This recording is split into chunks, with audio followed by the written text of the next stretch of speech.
Hello everyone and welcome back to Everlasting Summer Round 5. This should be the last video of Slavya's route. We are heading into the good end, and I wonder if Semyon's gonna end up being in this world instead of returning to his original one. Anyway, this video will be starting off with going to the mines. My favorite part of the entire game. I don't know why. I'll go with him. Very well. It's better together. Are you sure? I asked Slavya in a whisper. I wanted to be sure, but... She didn't answer, just smiled. I looked speechlessly at Slavya for some time. Why is she always helping me? Very good. Good luck then, both of you. We'll need it. The camp leader and the other girls said their goodbyes and went their own ways. I was quite surprised at their treating our night walk through the forest to the abandoned camp as something normal. Well, it can't really be helped. Wait a minute. I'll bring a flashlight. A flashlight, sure.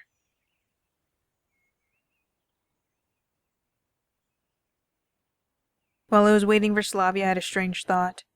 Why is she always so kind, sympathetic, and ready to help? Why did she offer to go with me to God knows where? It's always the quiet ones. Should I be concerned about her? Is she gonna stab me in the back? You always gotta watch out for the quiet ones. I'm back. With a smile, Slavya gave me a flashlight. Shall we go? From what Electronic told us, the old building was built right after the war. It looked like a kindergarten or barracks, I expected, and definitely could hold less pioneers than today's camp.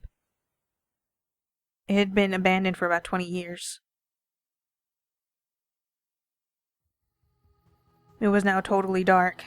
It seemed like the forest was as afraid of us as we were of it. Trees politely moved away, grouping at the side of the path, and patiently watched us. An owl hooted somewhere far away, but more quietly than usual. I wasn't afraid walking next to Slavya. Probably in any situation, even in the real world, I would be too scared to go into a forest without a proper path.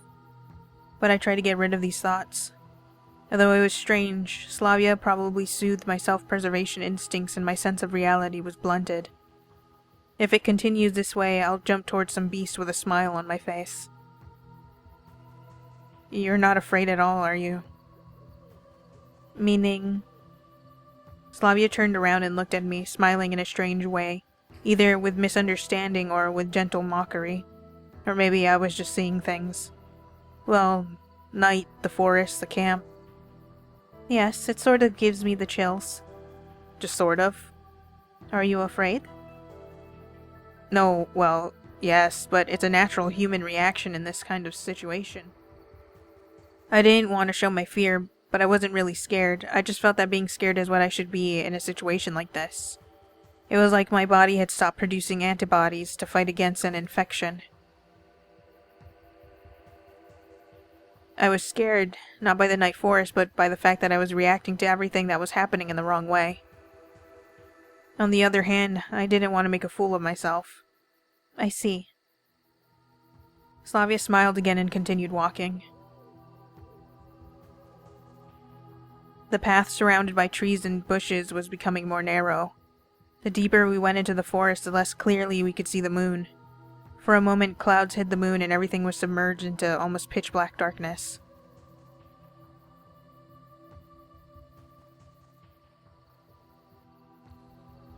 I closed my eyes tight, and when I opened them, the moon had taken its place again and painted the world in the bright white colors of its night shroud. I only just realized how much I hate the dark. Finally, a clear space appeared far away ahead, and a minute later we were standing at the edge of a forest glade.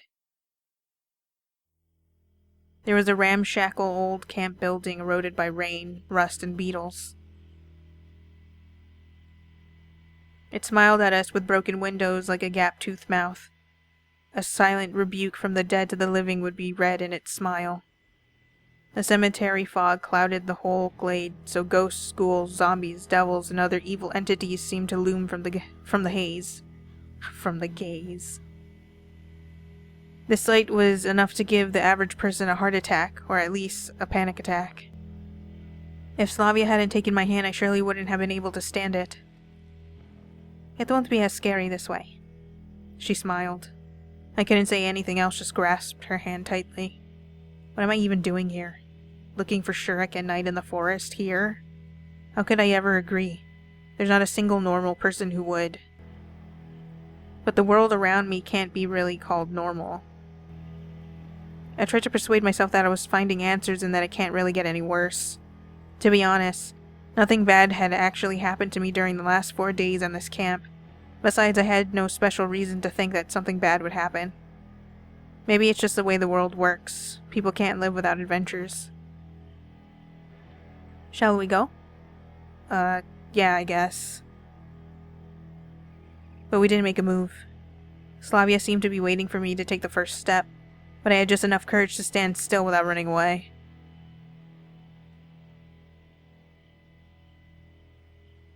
The moon showed up from behind the clouds again and lit up the old camp building. Now it looked less like a tomb, but all dead pictures in my imagination grew real. Visions of ghosts become more focused, the wailing of the wind and the grass rustling got clearer. Noises of unknown origin could be heard from afar. Seems like it was a great place before. I looked at Slavya carefully. Maybe she was scared, but she was trying to hide it. Knowing that, I felt a little better and calmer. Maybe let's go? Sure. I stepped carefully, watching every step, trying not to touch the old fence, the crooked merry-go-round, or the rusty slide. In some places the grass was waist-high, so any wrong move could lead to broken legs or hands. At last we came to the entrance and I pointed my flashlight inside. The darkness that looked back at me was much scarier than the view outside. At least the moon shone brightly there. I gathered up all my courage and crossed the threshold. The inside of the old camp building looked like a kindergarten from my childhood. The layout of the interior, even the rotten furniture, was similar. Well... I shivered, picking out more and more remains of the joy of children long gone with the flashlight. Creepy. Slavya was not only holding my hand by now, but embracing it, firmly pressing herself against me. However, I didn't sense fear in her voice. I wonder whether it was a good idea to come here in the middle of the night. Perhaps not. Shall we go back then? No. What about Shurik? She said in genuine astonishment. Well, Shurik, why did he even come here in the first place? Maybe he isn't even here. Where else could he be? I don't know, eaten by wolves, maybe? Don't say that. Slavya frowned and stepped away from me. I was already so used to being with her that I was slightly upset by her reproach. Well, okay, let's assume that there are no wolves. Though you can never be sure. Well, since we're here, let's search. We searched all the rooms of the old camp, playrooms, bedrooms, canteen, kitchen, and toilets. I even looked into the closet, which was choked with empty, decayed cardboard boxes. Look. When we returned to the place we started, Slavya picked up something from the floor and gave it to me. It was an old doll with torn, frayed threads, missing a hand and an eye faded from the damp. So what? I pity it. What, this doll? Yes. Why would you pity it? Someone played with her, then just threw her away and forgot about her. And she's been here alone all these years in the rain and the cold. I couldn't really tell if Slavya was serious or not. I don't think this is the time to think about such things. On the other hand, what would be the proper time for that? Slavya looked really upset. Yeah, maybe. I took the doll and examined it. I remember how I once found a stuffed lion the same way that Slavya just found this doll. I took him home, washed him, and was as careful with him as with other toys, even though he was long past his retirement age. You should give it to Olyana. Slavya laughed. Suddenly the wind howled down the passage, singing some kind of eerie tune. A light flashed and I instinctively jumped, caught my leg on something and tumbled to the floor. "Are you alright?" Slavya ran over to me and helped me get up. "Yeah, more or less." I tripped on a trapdoor. It's strange that we hadn't noticed it already. The dirt around the door was cleared. Seemed like it was open not too long ago. "We're not going down there, are we?" I asked, trying to preempt Slavya's suggestion. She gave me a sad glance. "Come on, are we playing at diggers now?" I moaned while lifting the hatch cover with quite an effort.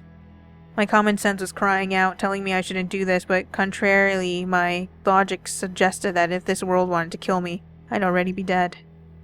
But it's only because of Slavya, otherwise there's no way I would go down there. "That's not what the other route said." 2 meters of a rusty metal ladder led down to a dirty concrete floor. I leaned over the edge and illuminated a narrow passage going somewhere into the darkness. "And what is there?" "I think I heard about the bomb shelter under the old camp." "A bomb shelter? Well, that's pretty logical considering the time it was built. Why would Shurik need to go there?" "I don't know." Of course, it wasn't necessarily him who opened the hatch. And it's obvious that someone had opened it recently, but who would be more likely to get the idea of going down there than a mad inventor? If we discard these theories of supernatural involvement, there can be no other humans in this forest. At least that's what I thought. "Alright, I'll go first, and if everything is fine, you follow." "What might not be fine?" Slavya looked scared, but seemed to ask more out of politeness. "Well, I don't know. Rats, for example? Are you afraid of rats?" I guess I shouldn't have asked. I sighed deeply and began to descend.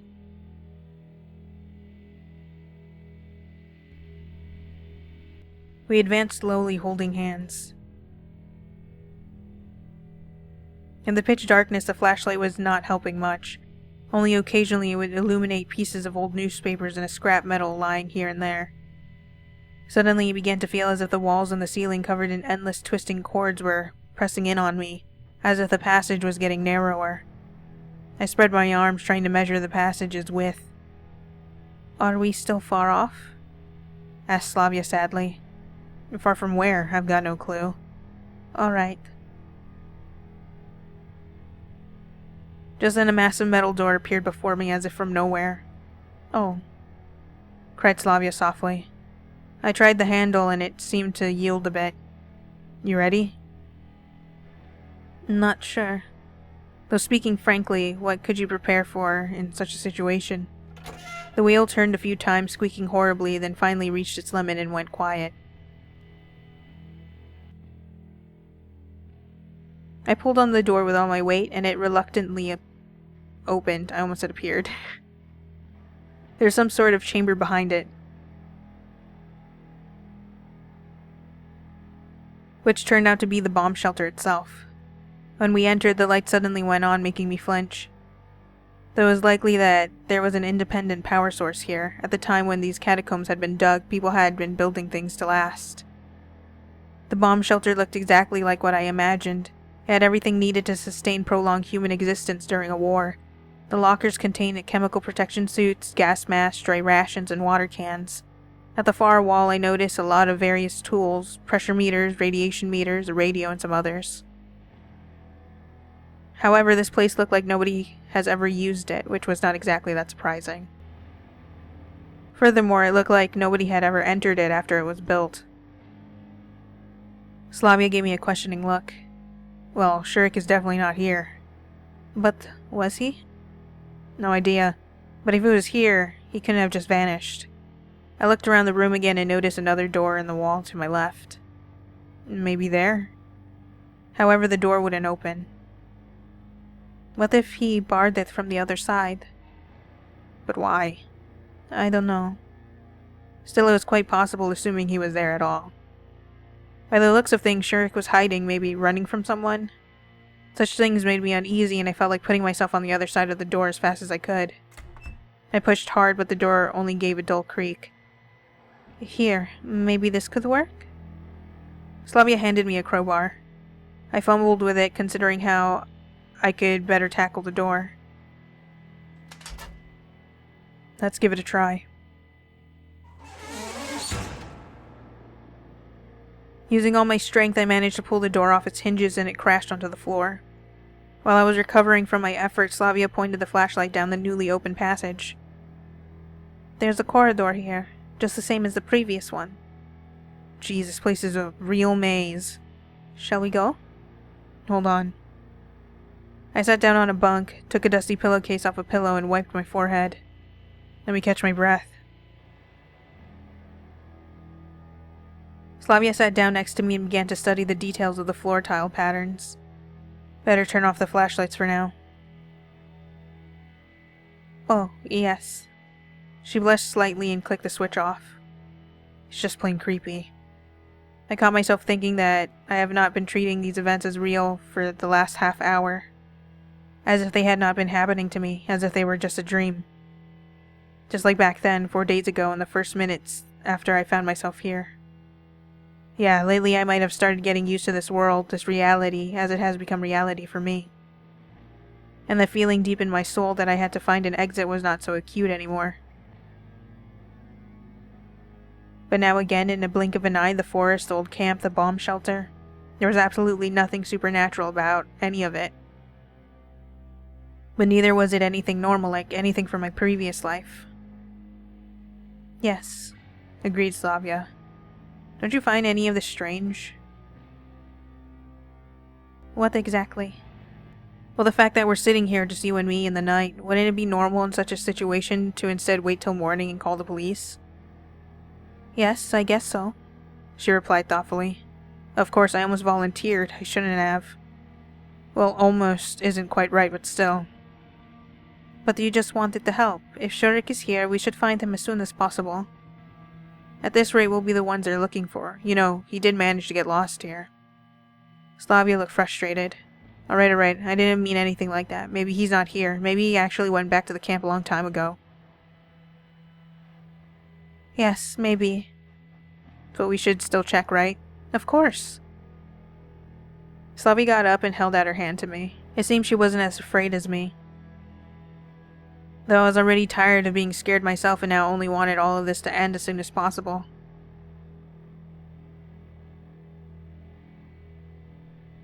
This corridor was identical to the other one which we came through. I was walking at a slow pace, carefully watching the door, the floor, and checking from time to time whether the passage was getting narrower. Look. Slavya held my hand tighter and pointed at a breach in the middle of the tunnel. It was wide enough for a man to climb through or to fall down. Maybe. I pointed the light down, but there seemed to be nothing but ground at the bottom. Think we should check this out? The hole was shallow enough for us to climb out afterward, so at first sight there was nothing to be afraid of. I climbed down carefully and helped Slavya. We found ourselves in some kind of mine. The walls and the ceiling were reinforced by wooden beams, and rails stretched out into the distance. Here and there, the earth pressing down against this fragile design broke through the boards, which were rotting with age, and made the whole structure look a bit unreliable. Where do you think we are? Don't know, some kind of mine? Could they have mined here? Coal, perhaps? Perhaps. We started to advance slowly. Stones would treacherously shift under our feet now and then. The beam coming from the flashlight trembled and jumped from one wall to the other, often casting shapeless shadows which disappeared as soon as the light was pointed at them. It's scarier here than above. Guess so. The further we went, the stronger my confidence became that Shurik had absolutely nothing to do with this place. I don't know, I still think above is more scary than this mine. He couldn't have been taken by a chupacabra, could he? Alright, we can't rule out that possibility either.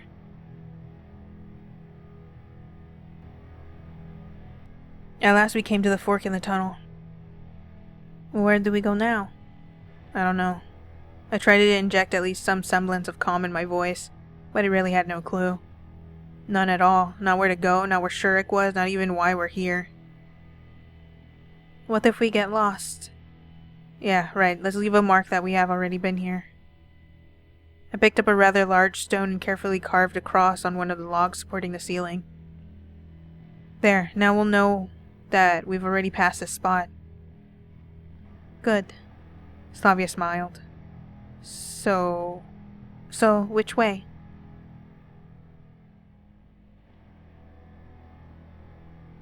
Finally, we walked out of the tunnel into a rather large hall with a high ceiling. Though it hardly could have been called a hall, they must have used to mine something here. Coal, probably, or maybe gold. The walls had been cut by pickaxes or pneumatic drills. This place was pitch black, so our only salvation was a flashlight. If it breaks, it's unlikely that we'll ever get out of here. By its light, I noticed a piece of red cloth in the corner. The pioneer neckerchief. Shurik was obviously here somewhere. Shurik! Shurik! Shurik! Shurik! Shurik! Only the echo answered us. Don't worry. He's alright. Frankly speaking, at this moment, I was far more worried about myself. But where could he have gone from here?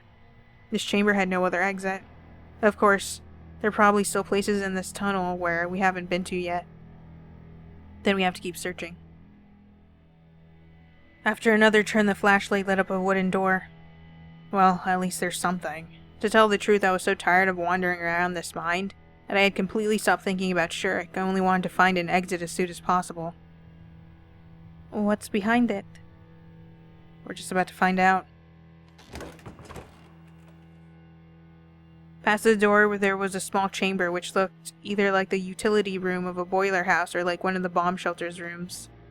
The floor was littered with empty bottles and the walls were painted with a mess of graffiti, which meant that other people had more than once visited this place before us. Although from the look of things they had done so rather long ago. I was running the flashlight's beam around the room trying to check every part of it when suddenly I found Shurik curled up in a corner. Shurik! Cried Slavya. However, it looked as if he was not paying attention to us. Here you are. We've been looking for you all night. Why in the world did you come here? Shurik looked up at me with hazy, unseeing eyes. And who are you? What do you mean, who are you? Get up already and let's go. I'm not going anywhere with you. Shurik turned away and stared into the darkness again. You want to trick me again?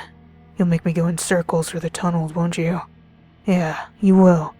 I know you for what you are. Shurik's voice turned into an infernal whisper. Cut this nonsense out already. I wanted to approach him and pull him upright, but Slavya stopped me. He's not quite himself. Well, I'm not quite myself either. You wander here all night and you sure won't be quite yourself. She shook her head reproachfully and slowly went to Shurik while carefully staying in the light. It's all right. It's me, Slavya. For real?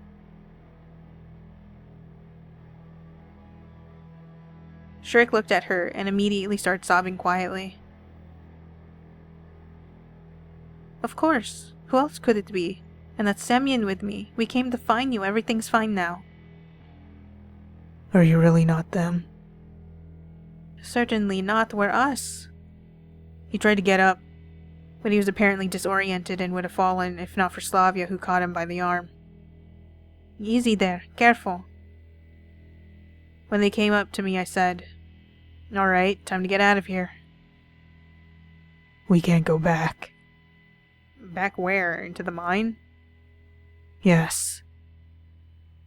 Shurik was speaking calmly, but at the same time his voice was trembling slightly. Why is that? It's where they are. The cave people. Who are they? The voices. What voices? I was starting to lose my patience. This place and this situation certainly weren't normal, but if there had been anything paranormal here then, by the laws of horror cinema, it should have long since showed its face by now. Calm down, Shurik. Just tell us everything in detail. He took a few deep breaths and started. I needed some spare parts for the robot, and I heard that there was a bomb shelter in the old camp, and there's usually a lot of different equipment in bomb shelters. It's old, of course, but worth disassembling. You can always find coils, resistors. So I went early in the morning. I thought I could finish quickly and get back by breakfast. I got everything I needed. He took some light bulbs and wires out of his pocket and showed them to us. But then, up there in the bomb shelter, I heard some sounds from behind the door. Something like moans or wailing. At first I got scared, but then I thought that a person could be in danger, so I went there. And here was this mine, this damn maze. I got completely lost in the voices. The voices always telling me something, sometimes shouting, sometimes whispering, and I could never make out the words. He was ready to burst into tears, but Slavya patted him gently on the head and Shurik continued. Anyway, I found this room. At least here you can't hear them. So you decide to sit and wait for rescue like in a B film? I asked sarcastically. Slavya shot an angry glance at me. Well, in any case, it's time to get out if there's no objections. Come, I know a shortcut. A shortcut? Yeah, you know, I walked all over this place. Alright. Shurik didn't lie. Indeed, after wandering for just about 2 minutes in the mine, we found ourselves under a grate, through which we could see the sky. Then why didn't you get out yourself? Try it, you'll see. I pulled myself up and pulled on the grate a few times. It's true, you can't break it just like that. Gotta use something heavy. I looked down at Slavya and Shurik. Tried the flashlight, maybe? The flashlight. I fumbled with it. It was not one of those cheap Chinese fakes from the 90s, which I used to have a lot of in our summer cottage. No, it was a real Soviet durable metal flashlight. Not a hammer, of course, but if I tried hard enough. I swung it and started smashing at the grate, aiming for the spots where it was attached to the wall. Soon I got lucky. I heard cracking sounds and a few bolts fell down. A minute later, I was lying on the grass under the monument and breathing in the fresh night air with delight. Although after the mine, any air would seem fresh. Well then, I'll be going, thank you. Shurik looked a bit lost. I eyed him questioningly for a bit, but ended up saying nothing and just waved my hand for a goodbye. After all, I had neither the strength nor the will to talk with him. And what would I say to him? Scolding him now was no use, and the same probably goes for trying to learn anything. What a night. Slavya was sitting next to me and looking dreamily at the moon. Right, so if someone told me just a week ago that I'd go to a pioneer camp and would even have to crawl through bomb shelters... But it was fun, in a way. There is indeed something amusing about all this. But there was also something strange. During the last few hours, absolutely anything could have happened to me, but in the end nothing at all had happened. In a couple of years I would probably remember this as just a funny incident from childhood, if I lived that long. What do you think? Did he really hear something there? I don't know. It's possible, of course. But most likely it was just his imagination. In such a situation, anyone could start imagining things. That was not only the most logical explanation, but also the most probable one, because nothing had happened to me in Slavya. Well, I, for one, think he should go see a psychiatrist. Guess he should, laughed Slavya. All right, time to go to bed. I felt like I needed to say something to Slavya. I was not sure what I wanted to, but I could feel the need. Thank you. For what? She gave me a surprised look. I wouldn't have managed without you. It was nothing. Slavya blushed. I was in her debt. Again. I wondered how I could repay her, at least partially, for all that she had done for me. I stared at the night sky, slowly falling asleep. All of today's adventures left me so tired that I had no more strength left. You know, under different circumstances I would have surely confessed my love to you, I said, losing touch with reality. Thoughts usually work much faster than common sense, all of which I do not have. But Slavya wasn't there anymore. Thank God. How embarrassing would that be? It's probably for the best, at least she didn't hear. Though it's strange, why did she leave without saying goodbye? Well, whatever, I'll sleep on it and see you in the morning. I was so tired that I barely made it to the camp leader's cabin. But there was a light in the window. That means she's waiting for me. And that in turn means that I'm in for a lecture again. And this time it will be just as pointless as ever. I had absolutely no desire to discuss whether I was right or wrong. The deck chair standing nearby was beaconing me like a friend, as if suggesting I should sleep in it, forgetting about the mine, Shurik and the camp leader.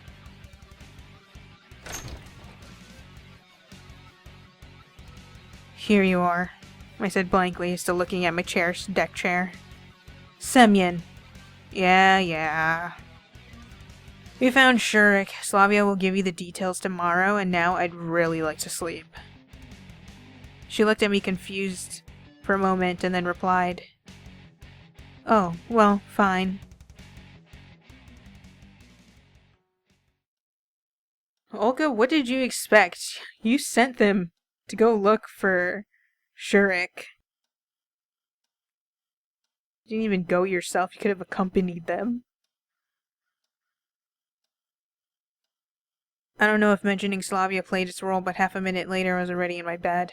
The events of the day kept turning over for a short while in my head, but soon it started to ache and it was as if my consciousness switched to safe mode and started to reboot.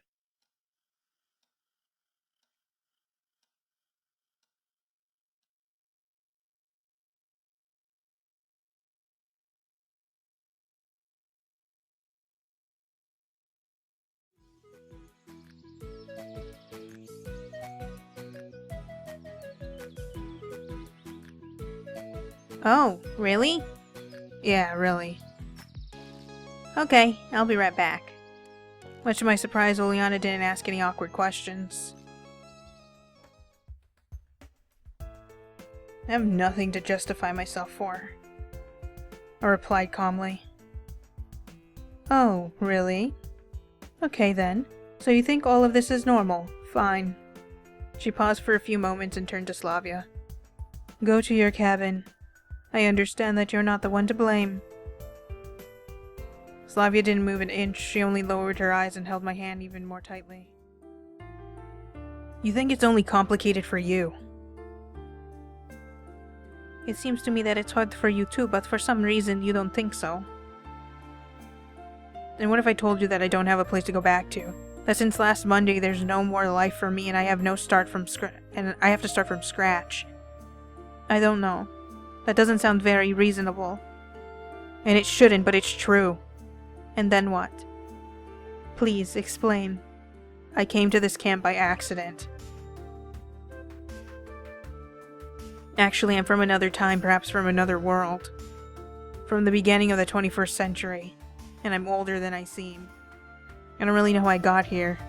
I don't know. I think if the person you were romancing all of a sudden said I'm older than I seem, that would not make me feel good at all. Like, yo, how much older are we talking? 500 years old. Slavya stared at me but said nothing. The moments dragged on endlessly. I waited for her to laugh at me, to call me sick, or something even worse. And why are you telling me this? She finally asked quietly. I want you to understand my situation. But it just sounds stupid. Of course, if I were you, I would react the same way. And what do you expect from me? I don't know. I just felt that I needed to confess. I'm not saying that you're lying, and I don't think you're crazy. But you have to understand, I can't just accept it. Yeah, I understand.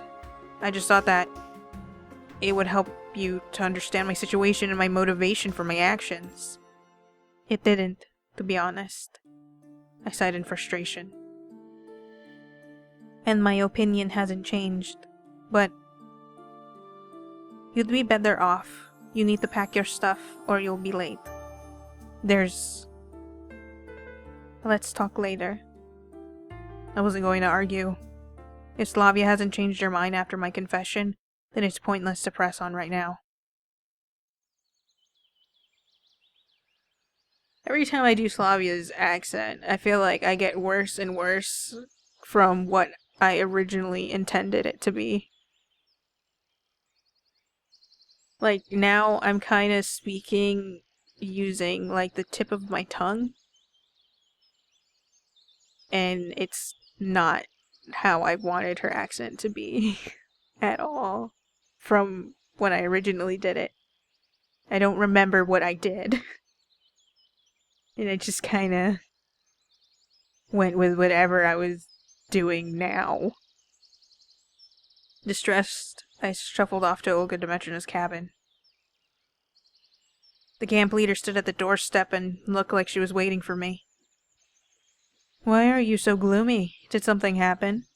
No, nothing. Just came to pack my things. Oh, come on. Let it out. You might feel better. Well, I don't have a house anymore. Nobody loves me. How do you think I can prove that I'm telling the truth to somebody who doesn't believe me? Are you absolutely sure that you're telling the truth? Absolutely. That's a weird question to ask me. Then perhaps they might just need time to consider. Except there's no time left. Then I don't know. She shrugged her shoulders in dismay. Well, it's something at least. I tossed my winter clothing into a bag and headed to the bus stop.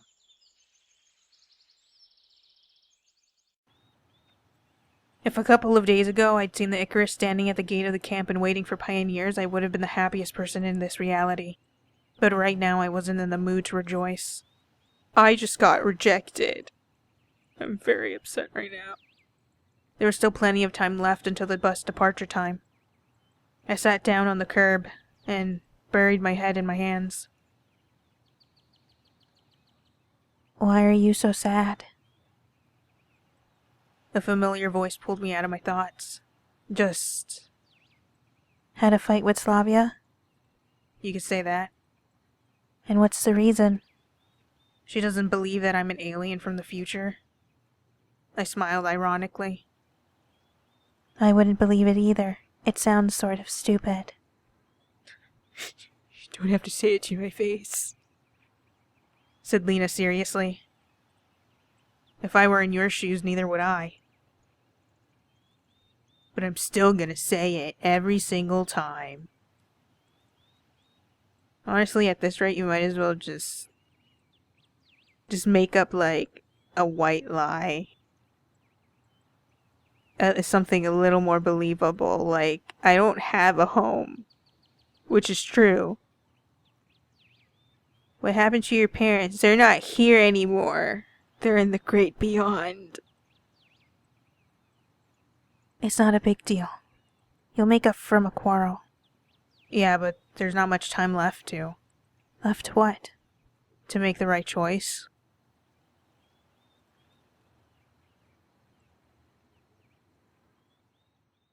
After a while, the whole camp assembled together at the bus stop.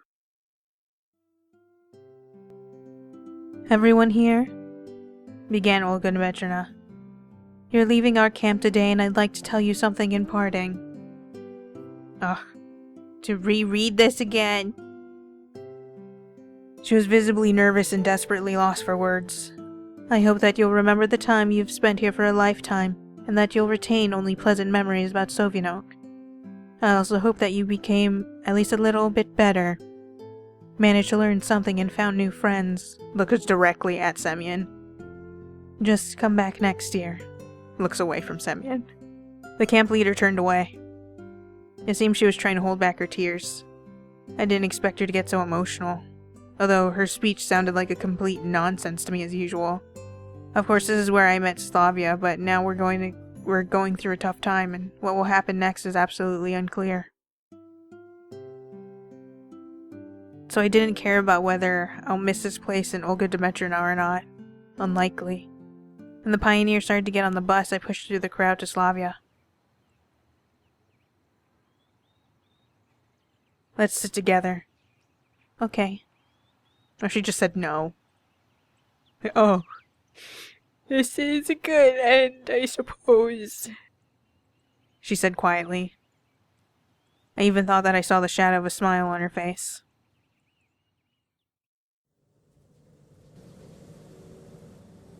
The bus flew across the expanses of my new world. Outside, the fields followed forests, and then calm rivers and highlands. I felt as familiar with all this as it was my own homeland. Anyways, the surroundings were the least of my concerns now. I was trying hard to find the right words to start a conversation. We'd just been sitting there, probably for a couple of hours, but all attempts to strike up a conversation had ended with one-word answers. Forget about what I said before. I don't want to make an excuse or say that it's not true. It's just now the most important thing to me is you. I understand. She looked at me carefully. Even if I sometimes act the wrong way and talk nonsense. Regardless, the main thing for me now is to be with you, and it always will be. I understand that I acted too recklessly, and planned stupid ventures, but we can try to make everything right together, you and me. Slavya was still gazing at me. Do you realize that it will be difficult? That you can't just blindly run into the dark, because there will be so many problems that we won't be able to solve. Yeah, I understand that now. But for you, I'm prepared for anything. She didn't say a word, but just kissed me gently and put her head on my shoulder. It definitely meant yes. I didn't want to bother her anymore, let her sleep. The point is that Slavya finally understood me, understood what she means to me. She realized that I'll do anything for her sake. Like murder. And even if I'm overreacting or deciding too early, she's ready to put me on the right path. The path that we'll walk together. I would die for her. Just like when we were in the forest, it's that same feeling.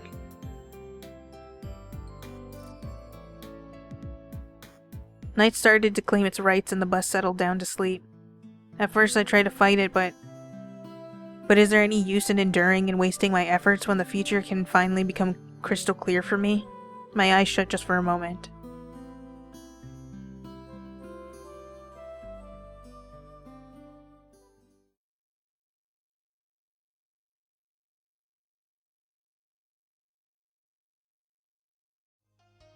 I was about to leave, but suddenly someone emerged from the solid white veil and ran under the bus stop roof.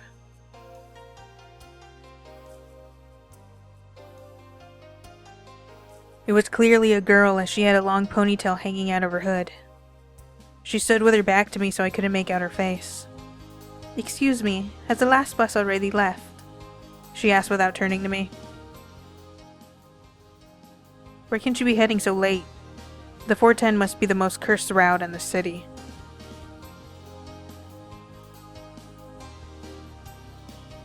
Not only does it sometimes take people away to another reality, but it can't even arrive when you want it to. There's one more bus coming, just after midnight, I think. Thank you. The smile was clear in her voice. For some time I just sat silently examining the girl.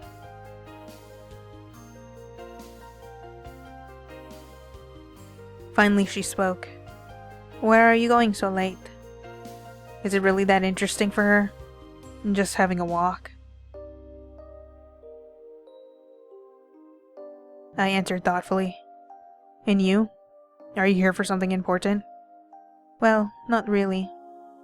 Just going home." "Where do you live?"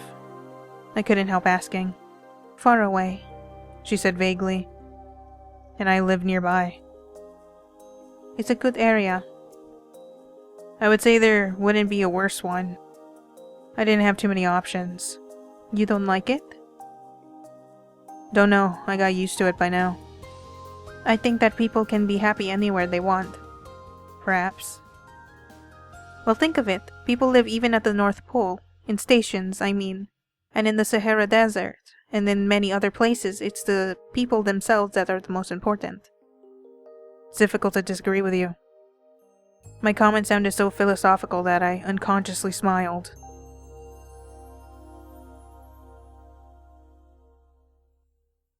What? No, it doesn't. You don't sound too honest to me. Now, why would you say that, madam? She laughed quietly. I think that you're a good person. Now she turned and I realized why her voice, stature, and everything else seemed familiar to me. Slavya stood in front of me.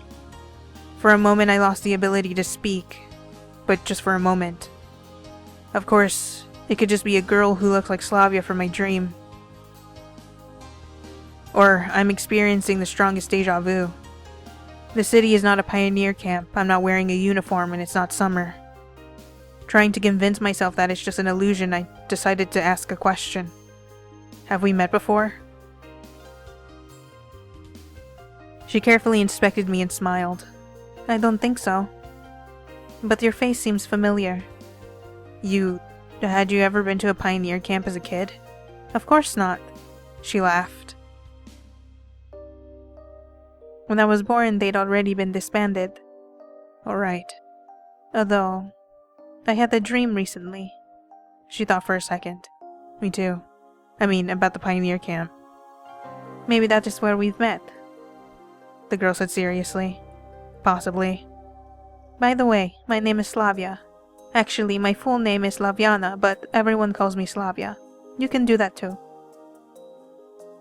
I was about to tell her that I know, but then I stopped short because then that would be really creepy and I don't want to chase her away. After all, is it that important to know why Slavya from my dream is standing right here, right now in front of me at this frozen stop of the charmed bus 410? After all, there are dreams that you don't want to wake up from. And mine is Semyon. What a lovely name. Starts with an S too. Yeah. So you live far away, don't you? Well, not really. She named the district. I thought it would be somewhere in the south. Why? Don't know. Maybe because you look like a pioneer? Oh, you and your pioneers. Slavya laughed. Maybe we wouldn't ever meet if not for them. Why? Her expression became serious. Just a joke. Listen, do you agree that the world exists because we live in it? That's like some kind of subjective idealism. Slavya thought for a bit. The school of philosophy became close to me recently. Well, I don't know. I'm not that good with these subjects. What are your subjects then? She smiled. Different ones. No doubt. But it's just been a few minutes since we met. But it seems like much longer. For some reason, I've got the same feeling. An awkward pause followed. The snowfall had eased, but there was still no bus. I looked at my watch and assumed that it won't arrive at all. Slavya seemed to feel even colder by now as her cheeks grew more red and her hands were now moving frenetically? Trying to warm her body.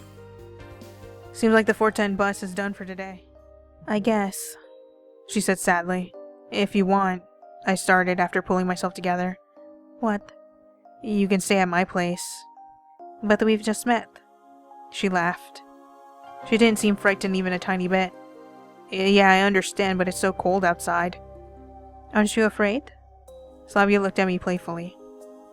Me? Should I be? Who knows, who knows? I just suggested it. Don't think anything of that sort. I started to make an excuse. I understand. She laughed. If you don't mind, of course. Even though it seemed impossible, she flushed even more. Should we go?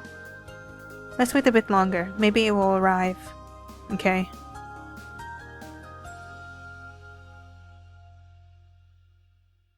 So what do you do in your spare time?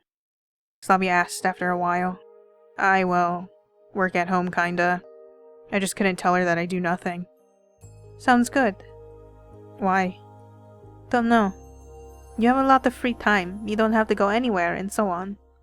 And you? I asked, trying to change the subject somehow. I'm studying. Getting an ethnographer's degree? What is that? Slavya asked seriously. Never mind. I'll be an ecologist. Well, a career to be proud of. We chatted about random things and the bus was still nowhere to be seen. It was past 1 already.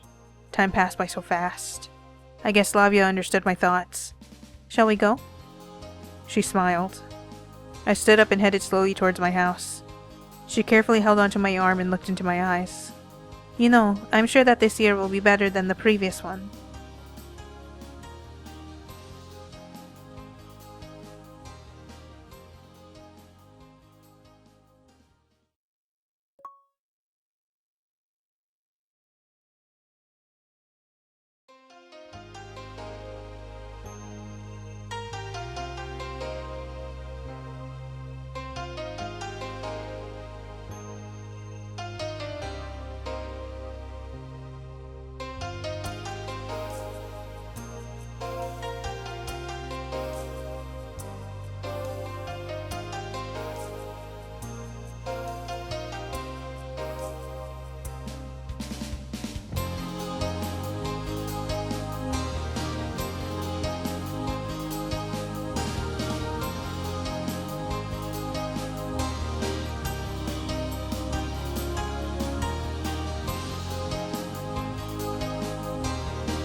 Whew, and that was Slavya's route. I actually really liked her good end in comparison to Alyssa's, because they talked more. Like, being able to see them interact more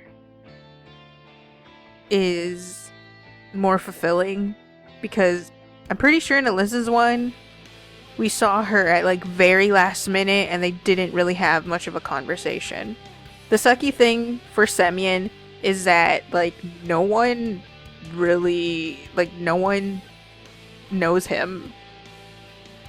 There might be a sense of like, oh, you look familiar, but like that's kind of it. And maybe like they feel comfortable in his presence, but like otherwise they don't know everything that happened at the pioneer camp.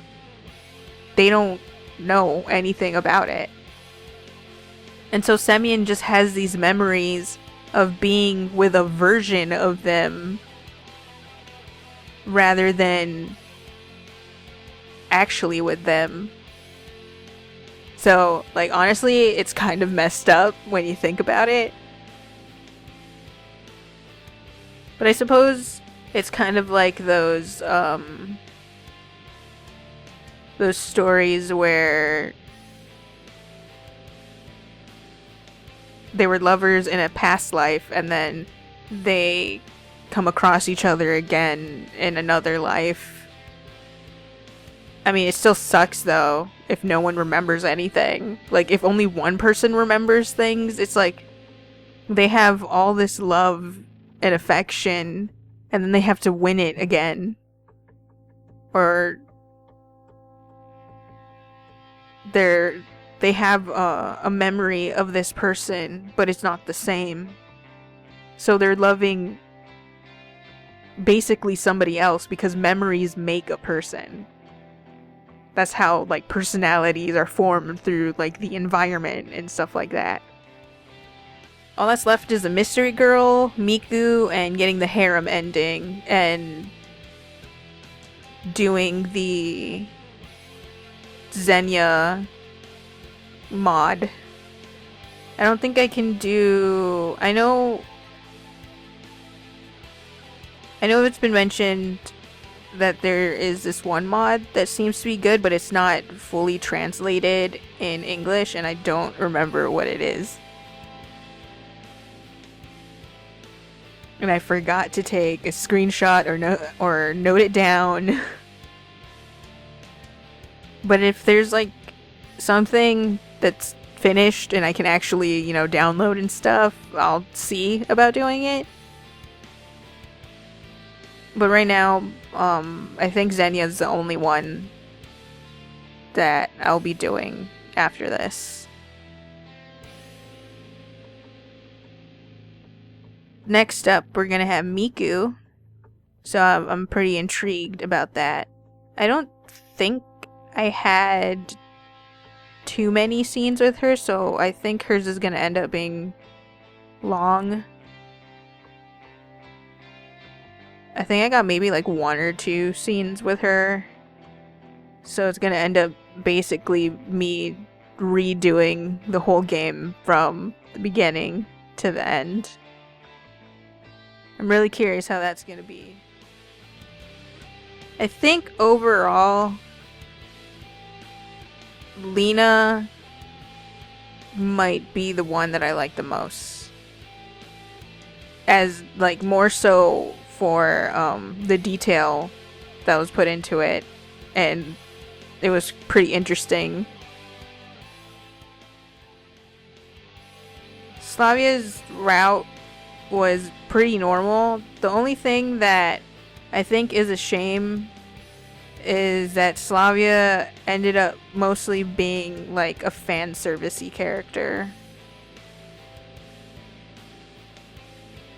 And that kind of like detracts from the character herself. Because there's too many encounters of Semyon just peeping at her, and that's really gross.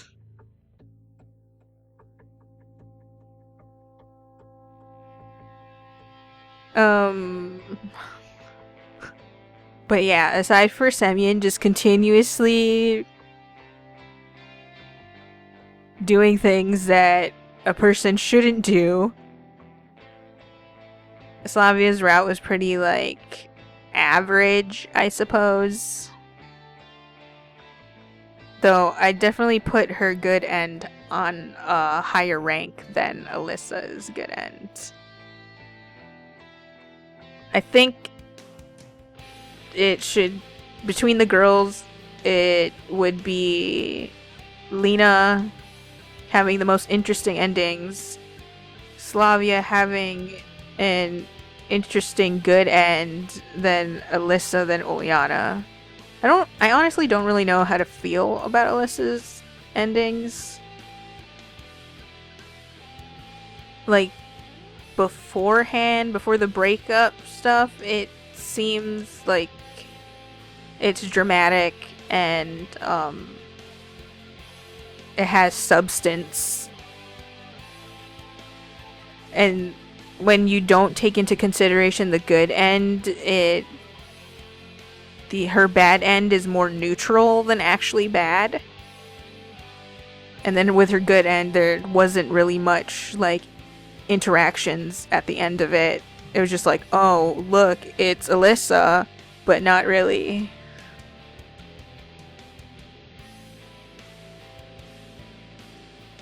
Lena's and Slavia's bad ends are the only ones that actually feel like bad ends. Like, there's an actual impact to it.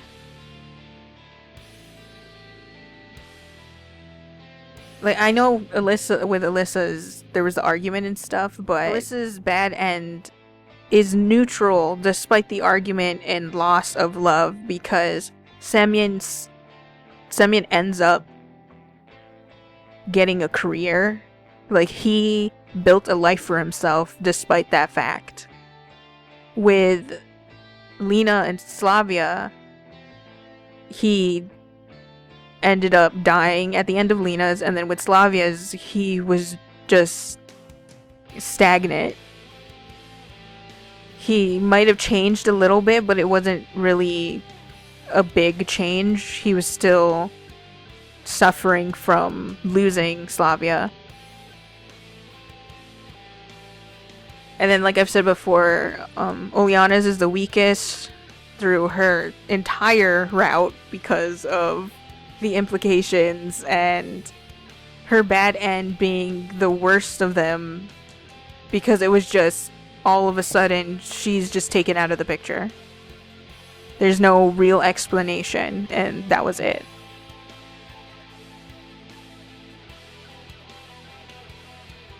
Now moving on to the rest of the girls, I think that Miku and Mystery Girl don't have branching paths. I think it's just you do their route and it's just that's it. There's no bad or good end.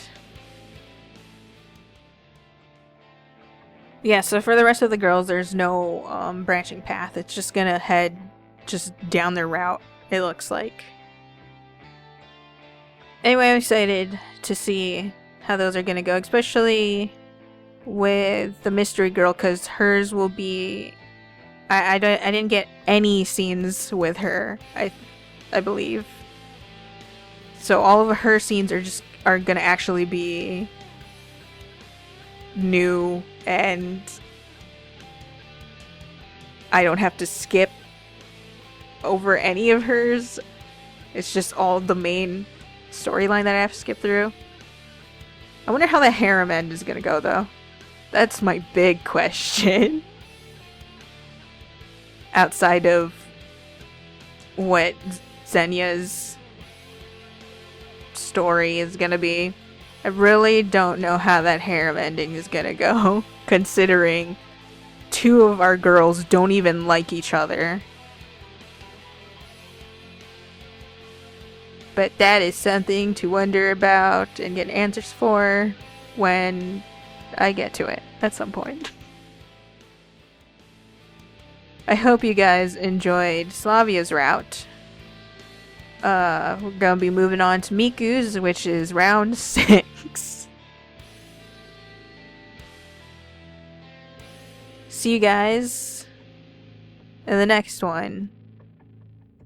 Laters.